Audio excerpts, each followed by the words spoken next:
விஜயாவை தூண்டிவிட்டு அவமானப்படுத்தின ரோகிணி அம்மாவை குஷிப்படுத்தி கூட்டணி போட்ட முத்து அண்ட் மீனா.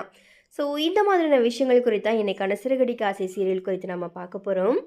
ஸோ அந்த வகையில் இந்த சீரியலில் பார்த்தீங்கன்னா ரோகிணி தினேஷ் ரொம்ப டார்ச்சர் பண்ணதுனால லோக்கல் ரவுடி சிட்டிக்கிட்ட கொஞ்சம் தட்டி வைக்க சொன்னாங்க. அதனால சிட்டி தினேஷை கூப்பிட்டு மிரட்டும் போது தினேஷ் சிட்டிக்கிட்ட இருந்து தப்பிச்சு போகிற வழியில் ஒரு பாட்டியை தள்ளி விட்டுட்டு போயிடுறாரு. இதை பார்த்த முத்து அந்த தினேஷை பிடிச்சி அங்கே வந்த போலீஸ்கிட்ட ஒப்படைச்சிட்டாரு. அப்போது தினேஷை போலீஸ் கூட்டிக்கிட்டு போகும்போது அதை மறைஞ்சிருந்து சிட்டி ஃபோட்டோ எடுத்து ரோகிணிக்கு அனுப்பி வைக்கிறாரு. அந்த ஃபோட்டோவை பார்த்த ரோகிணி இனி இந்த தினேஷால் நமக்கு பிரச்சனை வராது அப்படிங்கிற மாதிரியா சந்தோஷப்பட்டுக்கிறாங்க. அதுக்கப்புறமா வீட்டு வேலைகள் எல்லாத்தையுமே விஜயா செஞ்சு புலம்பிக்கிட்டு இருக்கிறாங்க. அந்த நேரத்தில் தான் விஜயாவினோட தோழியும் வீட்டுக்கு வராங்க. வழக்கம் போல் விஜயா அந்த தோழிக்கிட்ட மீனாவை பற்றி குறை சொல்லிக்கிட்டு இருக்கிறாங்க. அதுக்கப்புறமா மீனாவை தேடிக்கிட்டு பூ வாங்குறதுக்காக ஒரு பொண்ணு விஜயாவோட வீட்டுக்கு வராங்க. அவங்கக்கிட்டையும் தேவையில்லாமல் விஜயா பேசி வாயை கொடுத்து வம்ப வாங்கி கட்டிக்கிறாங்க.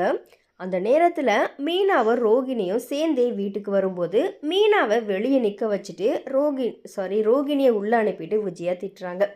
இன்னமும் இவ ஒருத்தி மட்டும் தான் வேலைக்கு போகிற மாதிரியும் வீட்டு வேலை பார்க்காம இஷ்டத்துக்கு அலைஞ்சிக்கிட்டு இருக்கிறா, இனி வேலைக்கெல்லாம் போவேணாம் அப்படிங்கிற மாதிரியா மீனாவை சொல்கிறாங்க. உடனே விஜயாவோட தோழி அது எப்படி மீனா வேலைக்கு போகாமல் இருக்க முடியும், உனக்கு வீட்டில் இருக்க பிடிக்கல அப்படின்னா நீயும் வேலைக்கு போ இந்த மாதிரி சொல்கிறாங்க. உடனே விஜயா ரோகிணிக்கிட்ட நான் இனி உன்னோட சேர்ந்து உன் பார்லருக்கு வரேன், அங்கே வந்து ஏதாச்சும் வேலை பார்க்குறேன் அப்படிங்கிற மாதிரியா சொல்கிறாங்க. ரோகிணி அங்கெல்லாம் நீங்கள் என்ன பண்ண போகிறீங்க, அதெல்லாம் வேண்டாம் அப்படிங்கிற மாதிரியா சொல்லிடுறாங்க. அதுக்கு விஜயா அப்படின்னா நான் மனோஜோட ஷோரூம் கடைக்கு வந்து கல்லாப்பட்டியில் உட்காந்துக்கிறேன் அப்படிங்கிற மாதிரியா சொல்லிடுறாங்க.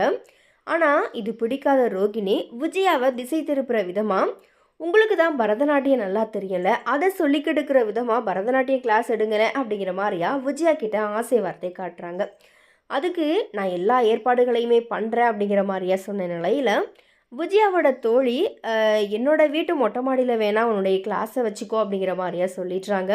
ஸோ அதனால் விஜயா பார்த்தீங்கன்னா இன்னும் சந்தோஷப்படுறாங்க. ஸோ அதுக்கான ஏற்பாடுகள் எல்லாமே நடந்த நிலையில் விஜயாவோட தோழி வீட்டில் விஜயா எல்லா ஏற்பாடுகளையுமே பண்ணி வெயிட் பண்ணிகிட்ருக்கிறாங்க.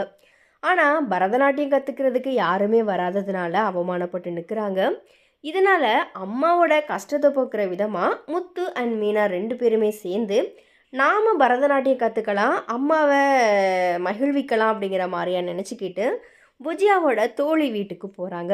இவங்கள பார்த்ததும் விஜயா உங்களுக்கெல்லாம் நான் சொல்லிக் கொடுக்க முடியாது அப்படிங்கிற மாதிரியா சொல்லிடுறாங்க. அதுக்கப்புறமா அப்போ நாங்களே ஆடுவோம், நீங்கள் சரியான மட்டும் பாருங்க அப்படிங்கிற மாதிரியா முத்துவும் மீனாவும் சேர்ந்து பரதநாட்டியம் ஆடிட்டுருக்கிறாங்க.